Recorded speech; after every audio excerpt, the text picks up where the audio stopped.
Gotta hold my breath. I can hold it pretty long.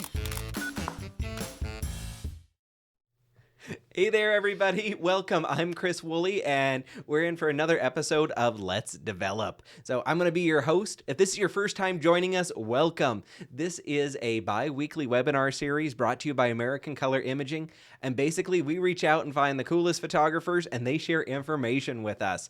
So, if you've got a topic, something that you want to know more about, shoot me an email, let me know, and we'll see if we can track them down and find some fun topics to talk about. So this is a webinar format, and that means that if you've got questions, put them into chat. I'll be monitoring that, and I'll ask Colby the questions when it's appropriate and what's related there, so don't be bashful about doing that. That's how we learn. If you have a question, chances are somebody else does too. If you stay to the end, we're also giving away some prizes and a cool special from ACI, so make sure we're hanging on until the very, very end.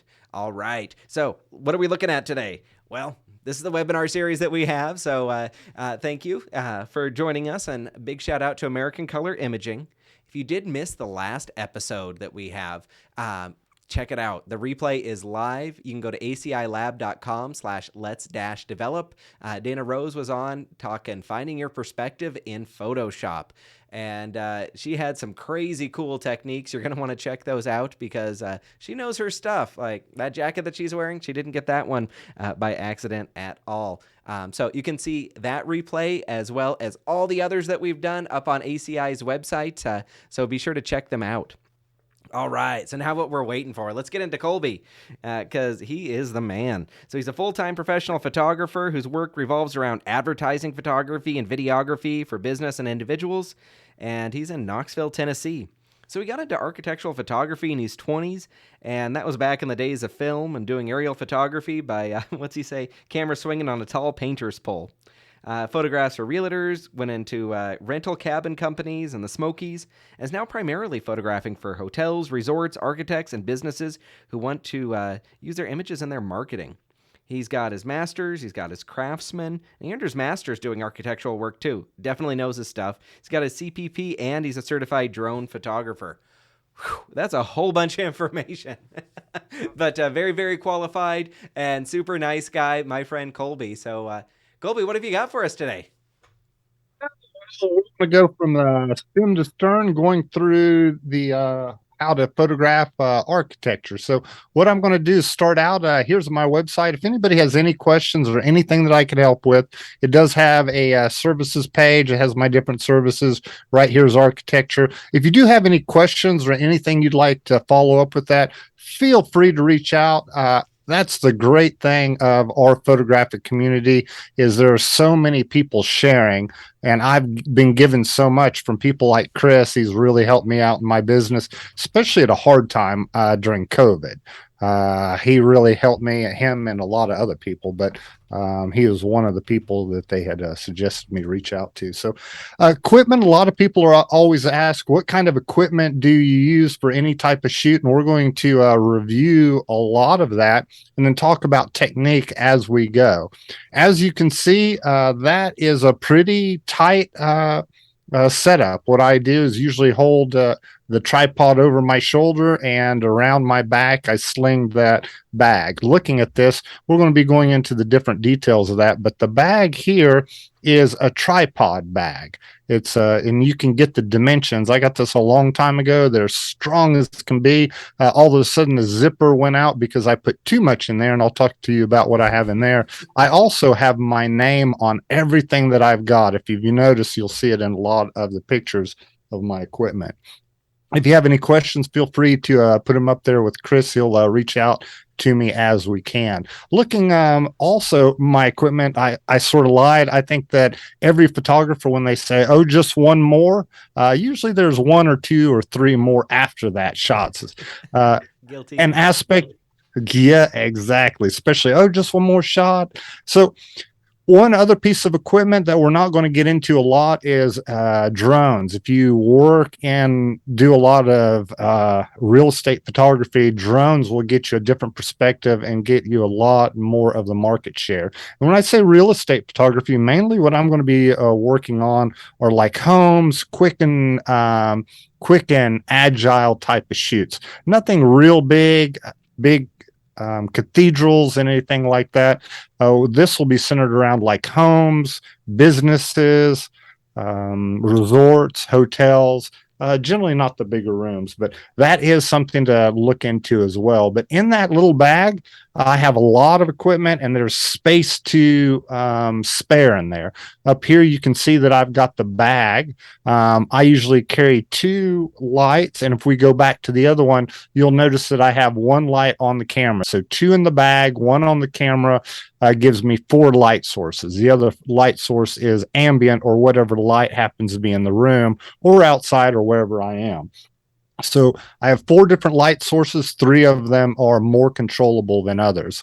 I have one of the lights on the primary camera. In the bag is 2 light stands. You can get these light stands that are collapsible, that when you put them down, or when you lift them up, the legs will fold in. I've found that those are not as stable or as strong or long lasting as these Manfrottos. I like smaller and they're more compact, which will fit into that little bag. I like bags almost as much as I do equipment because the bag gets my equipment to the location as opposed to back and forth. It also, and we'll show you this a little bit later, it has an umbrella stand. I do take 2 umbrellas, 2 lights, and this is a gray card. I don't really use that for the architecture, but it fits in there real easy. And this is a multi-use bag. It's just 3 lights and ambient, just with that tight of a package. I just am amazed at how nimble. Also, something that I think, again, the names, if you or start using a lot of lights, I think numbering or lettering your lights makes it a lot easier to figure out which light is being controlled by your cameras. Next shot, the camera. So what I use is an R5. It doesn't really matter what camera. I think the camera you've got is a camera that's great. What I really want to talk about is if it's a full frame or if it is a crop frame.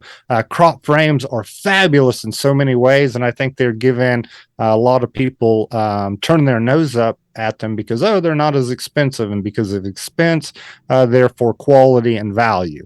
I hope all my customers believe that, but I don't think that that's always necessary in the cameras. So if you have a full frame, it is a better choice for architectural shots. So an image like this, you can see that it has a wide angle. So this is like, let's just pretend this is a 32 millimeter zoom lens. So that's a wide angle, zooming all out. And all these, not all the images I'm going to show you are going to be completely edited. As a matter of fact, I can see, and I don't use that anymore, but a piece of equipment there. But if you have a crop frame, what happens is that exact same focal length, let's pretend it was 35, is going to be cropped in. Cropped frame crops in. So if you're trying to get a bigger room, a cropped camera is not as good as a full frame image. Also, there's another aspect of it. Let's see. The wider you go, ooh, boy, that's small. Let me see if I can move this over. That is very small. But there, oh, here it is. What it does is that's pin cushioning, but the wider angled cameras will start doing something called barrel distortion. So to get the same width or same angle on a crop frame, it's very hard. And if you do, you're going to get a lot more barrel distortion. So let me go back to the next image. So be careful of if you use whatever camera you have. If you do have a crop frame, roll with it, but that is an area of growth. Lens choices. There's a lot of people that always think of wide angle when they think of architecture, and that is appropriate. But outside, oftentimes you're doing exteriors as well. I use all the Trinity, all 3 of them, the 70 to 200.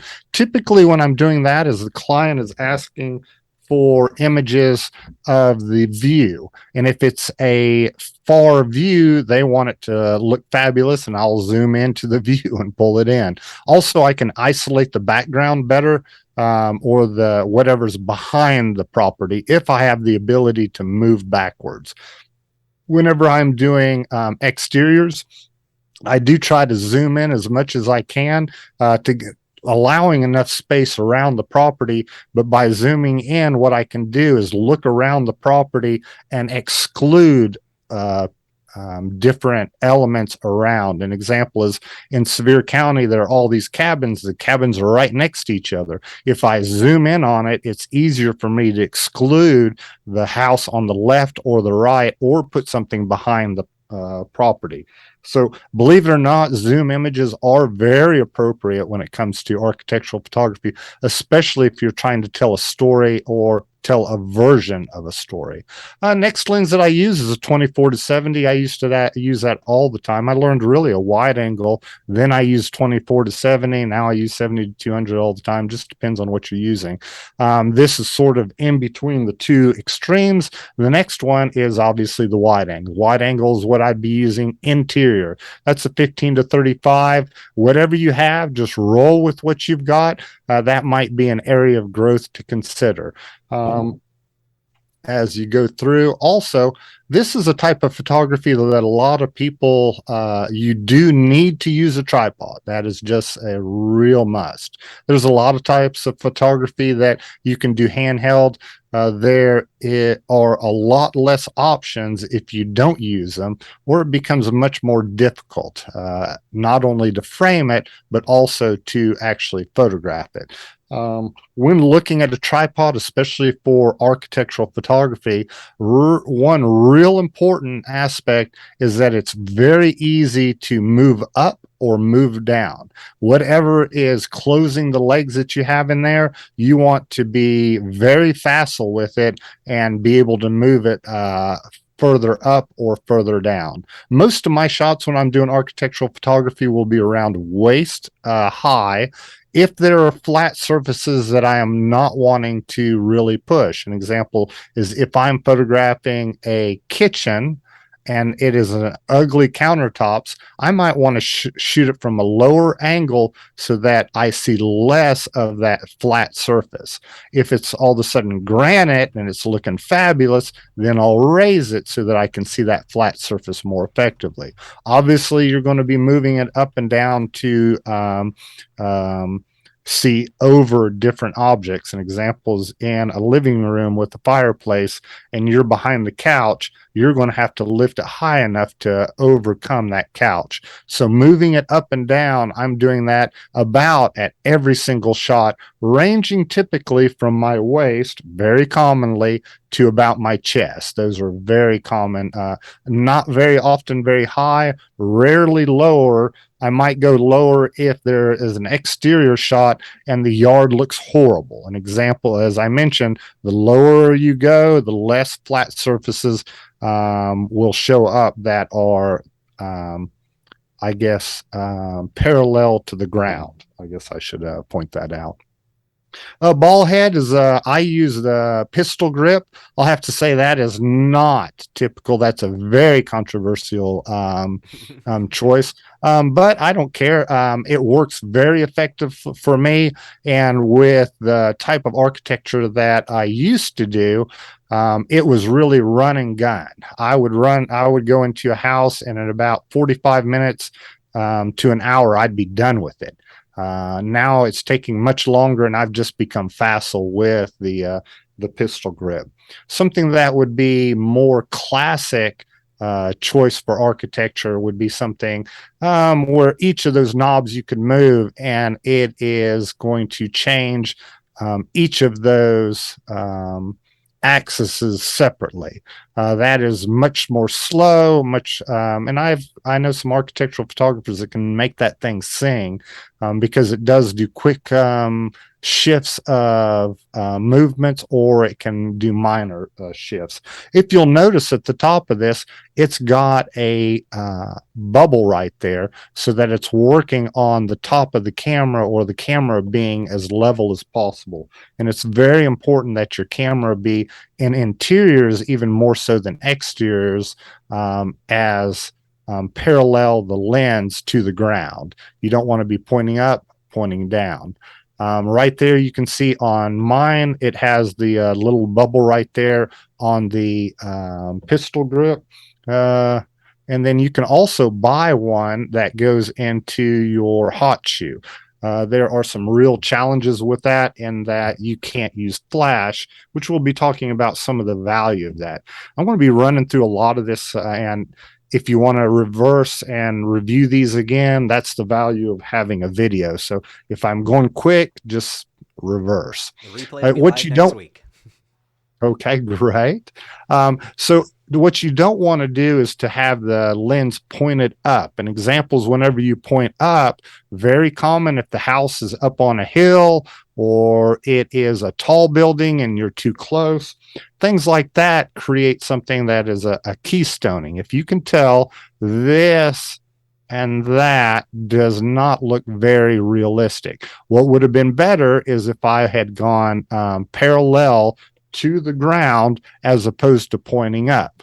The ways that you can do that and still get this top, the reason we point up is that we want to keep the top of the building. And if we pointed parallel to the ground, sometimes it will cut that off. What is the best means of fixing that is to just move your feet. Don't zoom out, zoom in, don't point up, point down. Just walk backwards until you can't anymore. And then if you have to, point up. If you do point up, though, try to shoot as loose, because what you can do in post-production in Lightroom over here under the, and it's hard to see on this, the transform panel, there are ways you can just click auto, and it's amazing how quickly it does some of those corrections. You can also do some of these sliders to do a little bit more. To me, my eye, it's a little bit more pleasing doing more than it originally mentioned.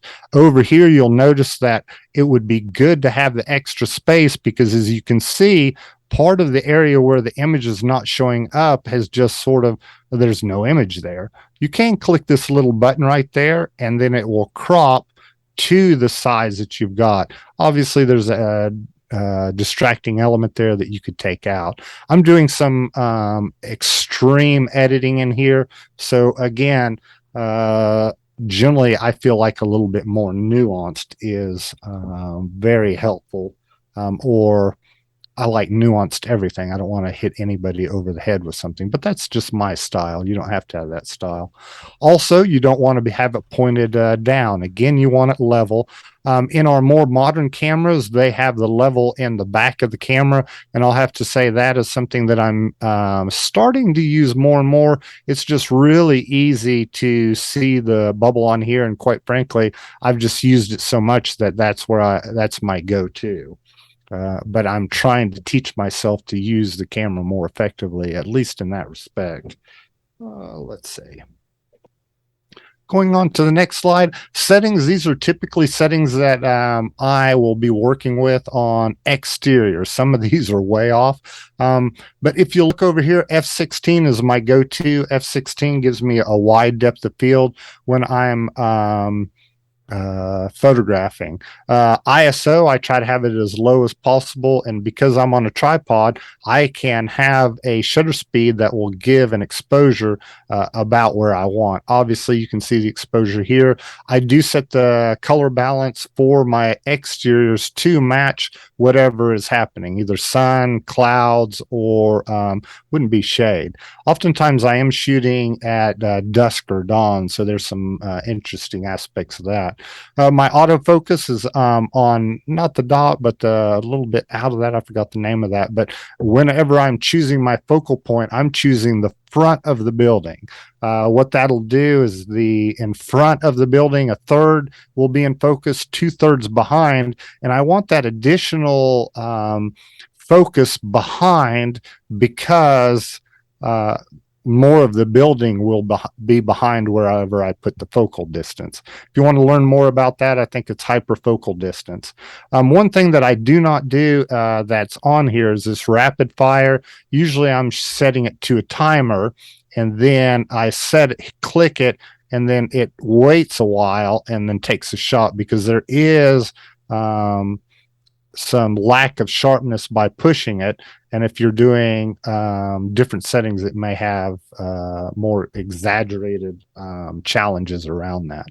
Whenever I'm doing interiors, So the exteriors, it's pretty straightforward. That's usually what I start with is the exteriors. Weather allowing, I just went back to the exterior shots. So when I get there at first, the customer already has the property. I've already prepped them to have it ready. I'll do the shots of the exterior first. Unless the weather is bad, then I'll try to do it at the end. The reason I do it on the front is that the weather may go bad after I get there, and then all of a sudden I'm just holding the bag. Outside shots are the least important. Inside shots are more important because the outside shots I can come back and do if I have to.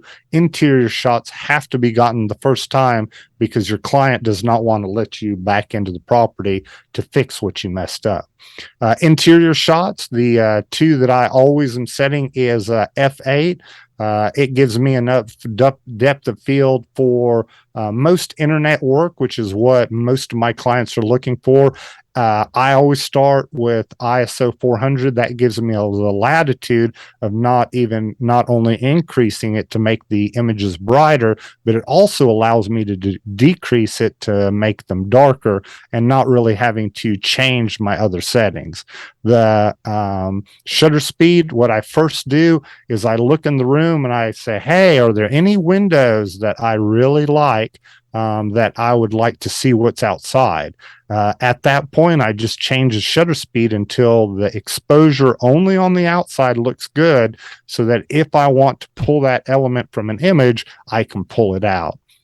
I also do bracketed shooting. What bracketing is one shot below or for the way that I set it up is 7, 3 stops below, 2 stops below, 1 stop below, 1 at what it considers a proper exposure, 1 above, 2 above, 3 above. That allows me to do an HDR, which we're going to be talking about here shortly. That's not the primary way I'll want to do it. It's a good start for my style, and then it also gives me a way if the lights don't work out, I still have the opportunity of creating an HDR. Again, I would be having this on a timer, and within Canon, at least, if you have it on a timer, it'll do all 7 shots with one click of the button. Autofocus, whenever I'm autofocusing, in this scenario, I'm not photographing exactly what I want to see, the front of the building. I'm on the inside of the property, a room. So I usually choose a third into the image, having that hyperfocal distance sharpness, a third into the room, and then 2/3, trying to gain as much focus as I can, especially using F8, which in my opinion is a little bit loose for or wide open for as much sharpness as I'd like. But again, works for most of the output. If I know the client needs more sharpness, I'll deal with that in post. So what happens when you do that bracketing? You do a shot that is 3 stops below. I think this one's only 2, 1 normal, 1 high, 1 low. And what you can do is something that's called HDR. If you have select all these images in Lightroom, click the right mouse button, and then go to photo merge. Did panoramic. That's not what you want to do. Edit over to photo merge HDR. So what it does, it creates a panel here that shows you unable to merge photos. One of the selected lacks. All those are the same. Okay, I'll just talk to you about how it works. So what you can do is select deghost, and if there's anything moving, what it's going to do is it's going to try to blend it in. Hopefully in architectural photography, you're not going to have anything in motion. Only thing that should be in motion or might be in motion is your tripod, because you didn't put it on a timer. You're going to put it on a timer, so you don't have to worry about that. So none. Also, I stack it to where this image, all these images go into a stack, and the HDR'd image is on the top. So you can click merge if it was working like it was just earlier today, but and it would merge all these images into one using details from your darkest area to your light. So HDR is a great start. And the software is already within Lightroom, so you don't have to worry about that. So if you've got the package anyways. So HDR is a good back, for my style. It gives you a lot of safety, but where I usually lean into are the flashes. So having the flash on top of the camera is where I go. Um, if you look at the front of your flash, there is a panel that you can put down over the flash. And what it does not soften the light, which some people think it does. What it does is it spreads the light out. It's a wide panel. I'm always using that. That will suck down some of your batteries, but I'm trying to spread the light as much as I can. In most houses, you can just bounce the light off the ceiling, and then it will create a softer light that will fall around the room. If you're doing like the cabins that I used to do, there's a tongue and groove up there, and you can't do that because then it just spreads yellow everywhere.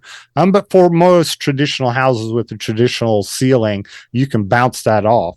What you can do is not only bounce it straight up, you could take a shot like that. And when you do that, you might get some shots like this where there are different colors in here. An example is all over here may be tungsten, over here may be daylight, and then you get these blue areas, or you might get yellow areas. In those, this is a quick tip. It's not fabulous, but it gets the job done a lot of the time. We love quick tips. Yeah. So let's see if I can get that. Develop. There we go. Develop. Tab. There we go. So what you can do is in the panel, the HSL, under saturation, there are little tabs to click saturation. And then there's this little round dot, which is called an adjustment, target adjustment tool. And it has this little thing that's got a plus and an arrow that goes up and down. What I can do is click and drag, and then the saturation of those areas, I don't know if you could see that it was blue and I'm overdoing it. Now I can pull it back down and pull some of that blue out. Is that great work? No, but it's something that's quick and dirty and easy.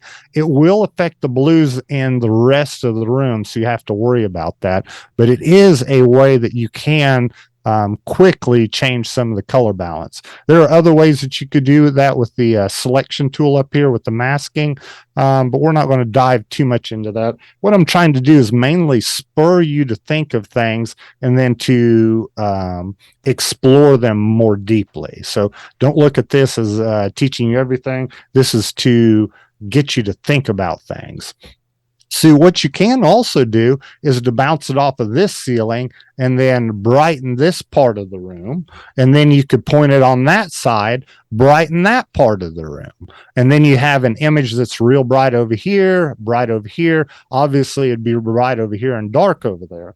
That for bigger rooms, this is something that can very commonly be done. In those scenarios, if you're doing something like that, and you can also go to the right, straight to the right. You go straight to the or left, right, depends on what happens. So here's an example. I created this in Photoshop, but I'm using this as an example to hit the point over the head. I shoot the light over here. All this is properly exposed. And then over here is dark and then not properly exposed. If I look at the next image, I pointed the light over here to the right, lit this area, and that area is dark. So what I can do in that scenario is you can bring it in here to edit in Photoshop. So what I'm doing is I'm just, let me do a different one. Edit as layers. That'll be a little bit quicker. So what that's going to do is it's going to open up both of these files on top of each other in layers. So to understand what we're going over next, you're going to need to know some Photoshop skills. And I'll be talking a little bit more about this. And this has just crazy applications by the end of it.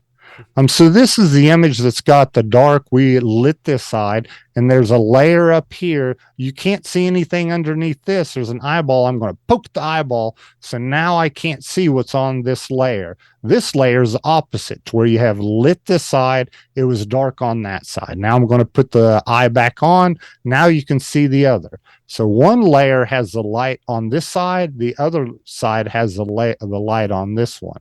What you can do is there's this thing called blending modes, which is pretty wild. It's got a lot of really artistic different things that it can do. But what you can do is say light and blend mode. Light and blend mode says anything that's brighter than what's below it, show that.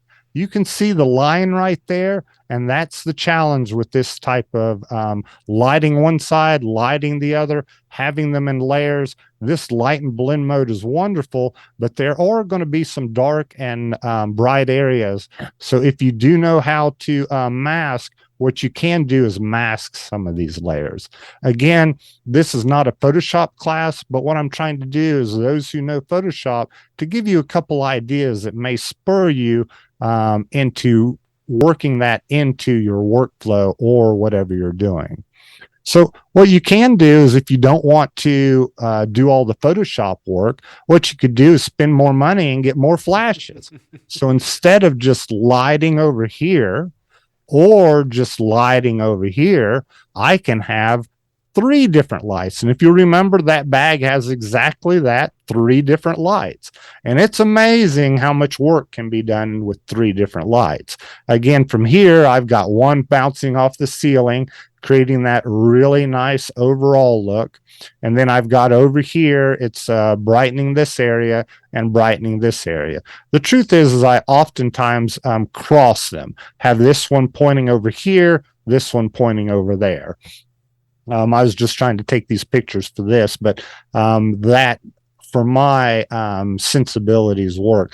And what I'm trying to do in a lot of my style and my approach is quick and dirty, something that gives quality without spending as much time as I do on a lot of jobs right now. Again, I'm doing different jobs now. Well, I'm still doing these types too, but I charge more, so I get more of the other jobs. So what you can also do, and I don't know, yeah, I was focusing on the background. Wonderful.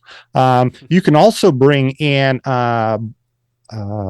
what is it called? The umbrellas. So then all of a sudden you have an umbrella on the flash, creating an even more soft look. Instead of having real harsh shadows, this will soften the shadows.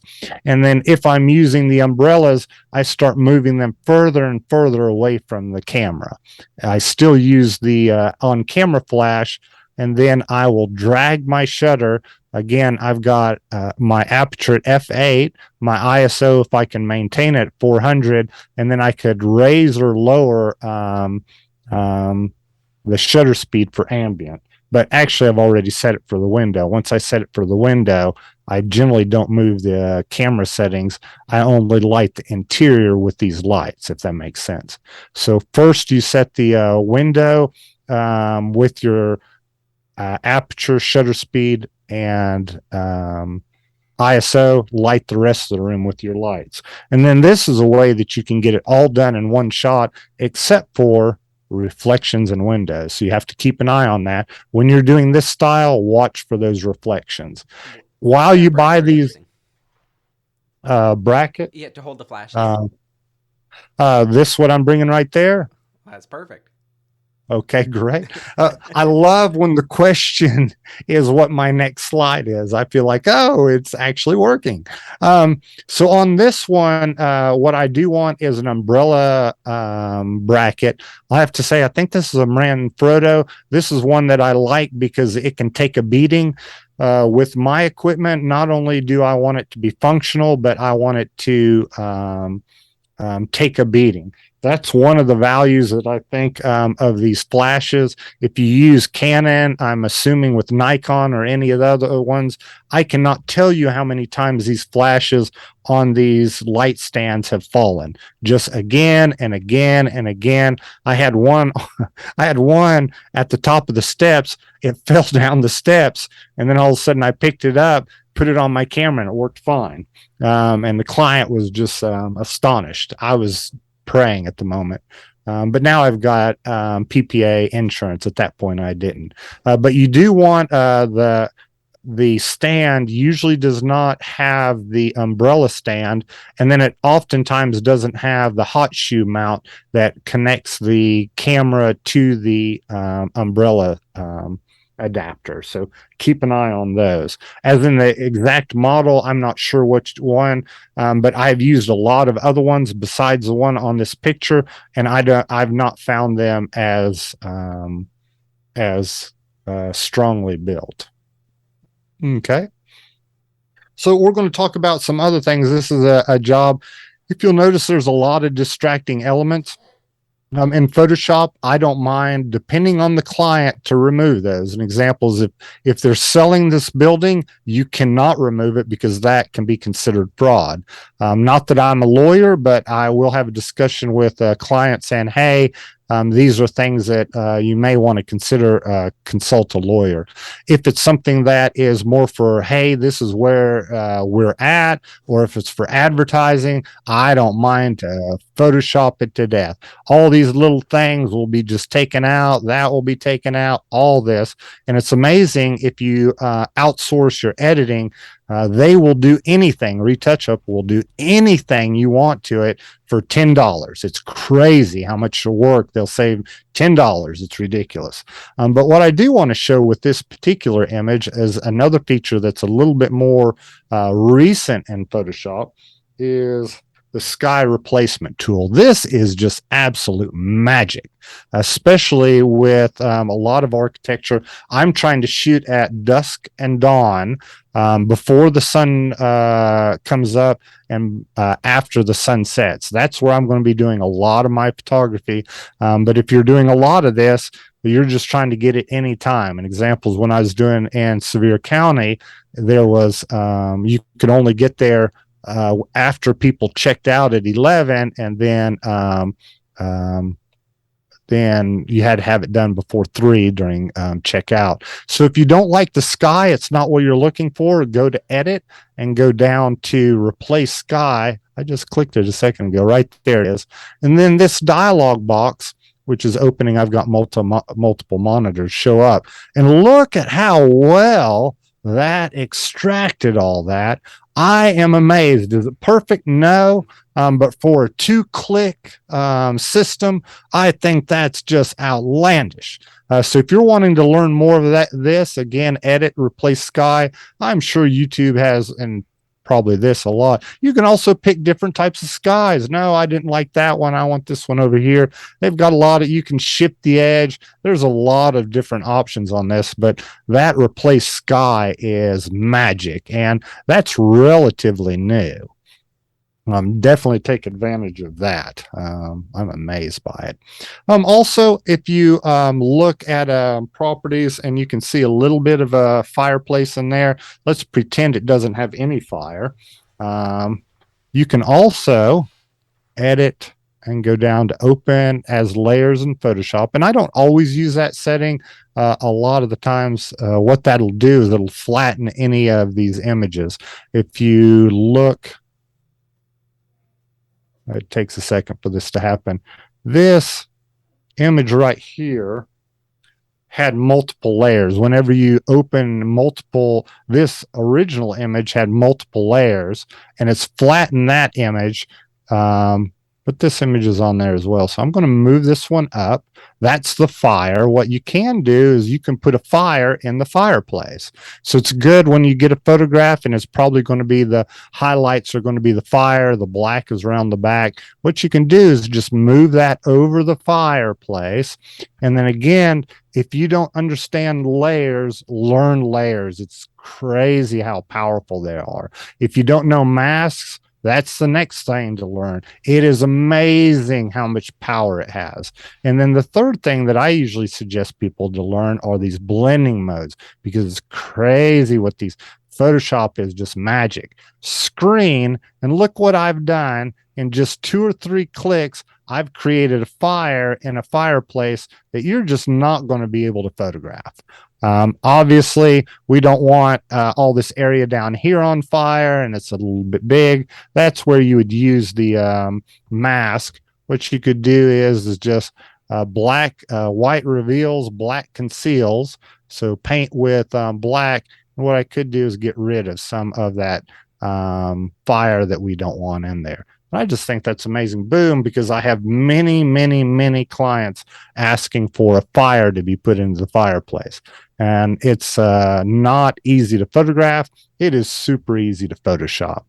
When I'm doing the rooms, again, I start out with the exteriors in particular. I'm trying to find different angles. With them, I am primarily with the buildings photographing at an angle. And sorry about all these editing. This is what I do is I circle these areas saying, hey, my editor, get rid of that. So what I had them do is they remove that entire car. I'm not sorry really because I picked that one, but it is amazing what it'll do. What I'm usually doing when I'm shooting exteriors is I'm trying to, and also I photoshopped all this down because I think that that was too bright, but I'm shooting at buildings at an angle. What I'm wanting to do is to not only see the front of the building, I'm wanting to see the side of the building. What the side of the building does is it gives me more of the depth of the building. Whereas if it's just to the front of the building, it posterizes it, it flattens the entire image. It doesn't have as much three-dimensionality. And as a photographer, I'm trying to make a two-dimensional object look three-dimensional. That is typically what I'm doing for exteriors. Going back to the other option is shooting straight into the image or into the building. Only reason I would do something like this is if there's a building right here and there's a building right there, which is very common, especially with the McMansions where they're just right next to each other. It's hard to get an angle and still not make it look like they're just right next to each other. What at least realtors' desires are to get the person into the building so that they can experience the building so that they might purchase it. You want to highlight, just like you do with the portrait, you want to make everybody look as good as possible. But at the same time, not doing fraud. The same aspect with the interiors. I'm usually trying to do angles. I'm usually trying to do angles of the exterior. Here's another angle. Although that's true, more recently I got an assignment that said, hey, and usually the best shots of a room or the area where you're walking in. This one you had to shoot the other way as well because here you could see everything that was happening on this side, and then another shot would show the bed. So oftentimes you're needing a shot list will have multiple shots. But what I'm doing more recently is shooting flat into a wall. It is much more difficult, not more difficult to take, but it's much more difficult to achieve because you have infinite amount of angles to do to avoid different types of furniture and different things that are in the way. Whereas something flat to the wall, you have less options. You can go laterally, up and down, horizontal and lateral, but you can't do that other axis to where you can create separation as much in the images. But if you look at Architectural Digest, if you look at a lot of the artsy fartsy architecture, it will be more flat to the walls. Pretty interesting because I had an assignment that they said you have to do the angles and flats, and I was like, oh, that's a horrible idea because I know I've done this forever, and then all of a sudden this was just a few years ago, and then I did the shoot, and all of a sudden the best shot that I'd done that year was the flat one. And it's primarily, I think, is just something different. If you do something different, and examples, I know people that go on photo walks, everybody picks up the right quote, lens for the job, and I have a friend that always picks the wrong lens, and everybody likes his images better because they're different from everybody else's. So different is often good. This is an example of where I had the camera high. As you can see, this is a really nice, and this is, I don't think this is very edited. It was staged, obviously. But this really highlights the countertops. If I didn't like the countertops and I was wanting them to focus more on the rest of what was here, I would lower the camera angle. Let's see, these are just mainly stories to go into. Whenever you're doing bathrooms, good luck on those. Oftentimes they are very small, they're hard to get, and this is where really the full frame cameras with wide angle lenses can really help. There is a bit of lying. Everybody thinks the cameras tell the truth. As photographers, we know that there's a lie in there.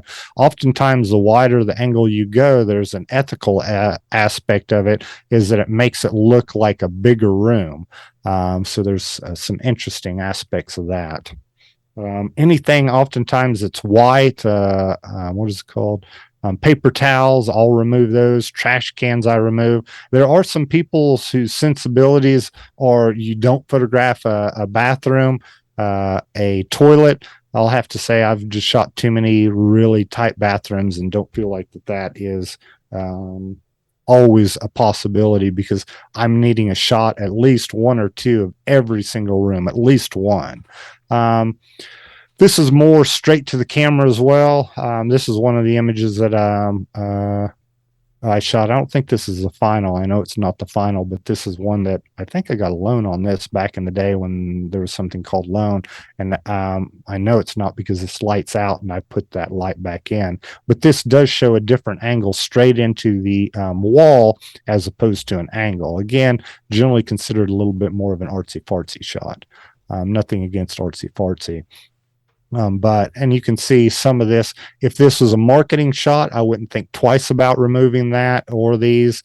But if it's a real estate shot, something about selling or representing the property as it is, that would be something that would be very inappropriate. If once I get into the property, I shoot right through what the first room that I walk into, then to the next room, then to the next room. I just walk around the building and photograph all of them. The only reason that I would shift to a different room that quicker would be a large room, or a large room with a big window. If there's a big window and they want to see the interior and the exterior, then you do need to photograph that when the weather's looking good. So that's another thing to consider on that. This is an example of an image. Actually, it was the other shot. There's this tree right here. They wanted the angle from this to be flat to the building, but there's a giant tree in the way.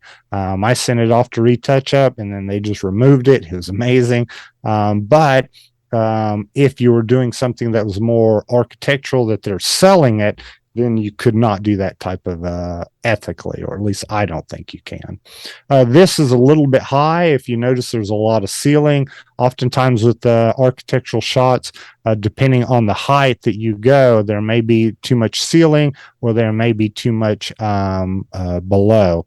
I don't care for this carpet here. Oftentimes, well, going higher, it would highlight it, but this bed broke it off, and with the pattern of the couch and the curtains, it just has that repetition to it. Bathrooms are, again, a bane. Notice that you can see the camera into the mirror. That is the biggest challenge of photographing a lot of the smaller bathrooms. Smaller bathrooms, it's hard to stay out of it. So that is where I'll use a timer, get out of the shot myself. I don't want a big head that I have to Photoshop out as well. And then oftentimes when I'm trying to mitigate something in Photoshop, I try to find somewhere in the shot that I can easily photograph in this or Photoshop this out. Notice that I don't have the camera in between. It'd be much easier to edit out that. I think the more advanced a photographer you become, you start shooting thinking of the editing. Next image, this is that tongue and groove. This is where having lights can really help out. This was not used lights. You can see the wood doesn't have the natural color. Oftentimes, HDR does not render color correctly. Also, outside the windows, it muddies anything out because of the extreme exposures. I do personally like flash better than HDR, but HDR for me is if they want it real fast, there's not any budget, or if, oh, I messed it up and I need to save my bacon. We already talked about that one. Again, aerial photography really will bring a different dimension to your architectural photography. It is a way of increasing looking for upcharges. Actually, right at the beginning of COVID, that's why I called Chris is to say, hey, well, how are you upcharging on different types of photography? This is a way that you can. Some photographers that are billing out on a project basis or a la carte have that as an upcharge. I, in my style of pricing, are on an hourly and also usage. It's sort of a Frankenstein of the two. So I'm doing hourly and it's just part of it. And that is a way of me standing, um, um, separating myself from my clientele and that it's already included, but my prices again are pretty high. A flat to the walls or the building. Generally, I try to avoid. If you're using, if you have time, you can play. This is a Marriott Marquis. I was really wanting to point out that the camera, this is a full frame. It does not distort as much on the wider angles as a crop frame.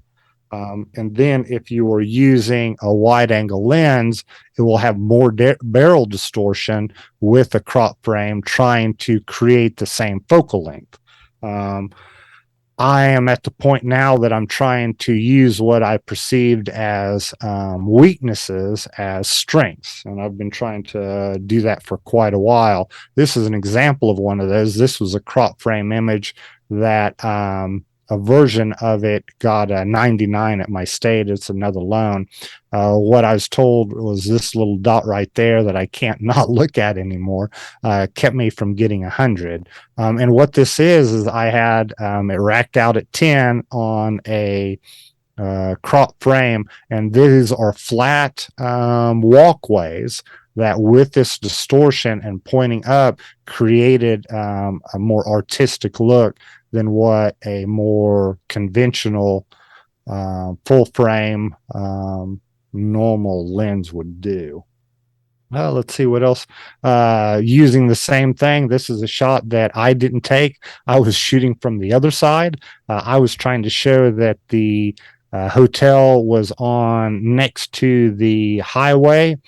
This is my assistant shot, or actually, it was my intern shot. So he was shooting on the other side because I didn't want to give him the good shot because I had to provide, and most of my interns don't provide anything. But he came up with that, and I was like, well, that's not as good as mine, but so I put it in there, and the client liked it better than mine. To me, there's a lot of heavy distortion. They like to be able to see into this pool area. So, any rule that I teach you or any rule that you learn, my strong suggestion is to learn it, explore it, learn why it is a rule. And then as soon as you do that, break the rules because sometimes it can create a more artistic shot. So, Wow. if there's anything that I can help anybody with, never hesitate to reach out. That is PPA, the local affiliates, the state affiliates, just the photographic community. There are just so many fabulous people willing to give, and I've received so much I have to give back as well. So anything I could help, don't hesitate to reach out. Wow, thank you, Colby. That was awesome. We do have a couple of questions, but before we get to those ones, I've got some prizes to give away because we like prizes, right? So up first, Yeah. we've got a $50 lab credit to American Color Imaging. So let's see who that winner is. Got the wheel spinning now. And it's Connie. Yay, Connie! Excellent. All right. So we're going to go with our next prize then. We've got a $75 lab credit to American Color Imaging. And that one is spinning.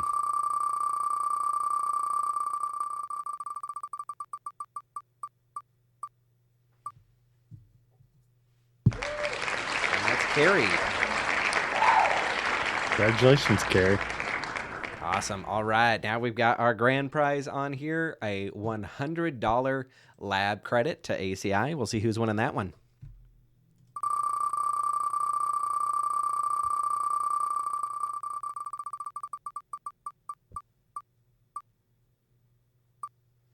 And it's looking like Tony. Yay, Tony! Yay.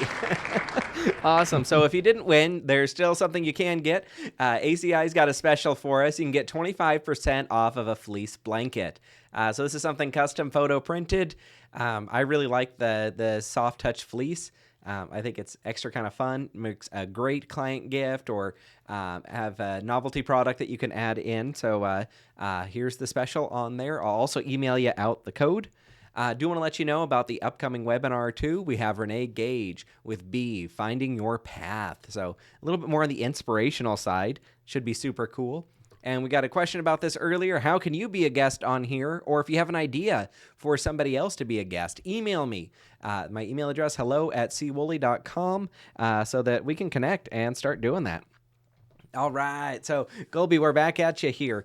We do have a couple of questions, so we'll see if we can get through those before we run out of time here.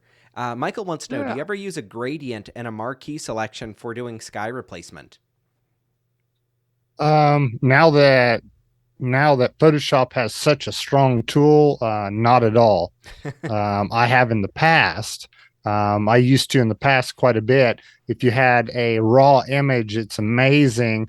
The more and more dynamic range these cameras have, as long as you don't clip it out, how much you can pull back. So in the past, yes, not as much in now. Okay. And Trey wants to know, do you ever use a pano for doing multi-shots? Okay, so panos, I teach this class at the University of Tennessee. I have taught that for interiors. Generally, I'm trying not to, just the additional effort and time that takes. And then there's a lot of distortion. There's a lot of hit or misses. On exteriors, I might do that for if there's something really wide that needs to happen. Typically, I'm not going to do that unless they need a really pixel dense image. If they need a really pixel dense image, I might do a pano and just try to reproduce what a normal image would look like. Also, if you do real long images, unless it's printed and displayed in front of them, it may not be as effective, but it could be on website banners. So oftentimes that's just cropped down. So sometimes. All right. And last question that we have time for. Can you give us, like, in a 1 minute or less overview of how pricing works? Okay, pricing for a lot of real estate photographers are flat fees according to how many square footage of the property, how many bedrooms there are, and I've heard a lot of, and if what type of upcharges you have. If you're really into the business, they're wanting the images back within 24 hours, if not quicker. Some people have that as an upcharge. It's a hustle. Prices that I've seen for those flat fee scenarios are 75 to 250, 350 in my market. I won't touch a property without 650 minimum. It's not that, it's just I've got other jobs. My price points You gotta get just up to Colby's changed. level. So Thank you. I Awesome. Well, we're guess. just about out of time. Any parting thoughts for us? Again, if there's anything that I could help you with or anybody, if you don't know it, ask people. I think there's a lot of value in the community. Well, thank you, Colby. So, everybody, I'm sending out in the follow-up email, you'll have Colby's contact information so that you can stalk him, check out his work.